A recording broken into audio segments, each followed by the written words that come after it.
Increpa una saxofonista i suspèn el concert al Molino perquè hi ha un subdit alemany, que en aquest cas ho especifiquen, a vegades no es pot dir, a vegades sí, no sé, no entenc el criteri amb això. Increpa un saxofonista i suspèn el concert al Molino i li diu no toquis música per a drogadictes. Li diu aquesta intèrpret i compositora americana Zoa Amba, que va aturar el concert, la tia feta pols, no? Perquè li va exigir temes més melòdics. Vale? O sigui, el públic li va dir... Un tio del públic, sí. Toca temes més melòdics perquè no m'està agradant, para el concert. Sí, o sigui, un neandertal d'origen alemany li va dir això. A veure, sense... Aquí vull dir, sense ànim d'ofendre, a veure, indigent intel·lectual, assistir a un concert és lliure. No cal el teu paladar de bèstia d'engreix a cates gastronòmiques.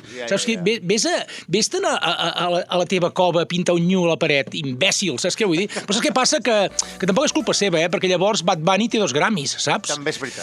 I clar, no sé qui va dir que arribarà el dia que serem tan tolerants amb la imbecilitat que s'imposarà la seva dictadura. I aquí estem, una mica. Mira, sí, una mica potser m'ha arribat aquest dia.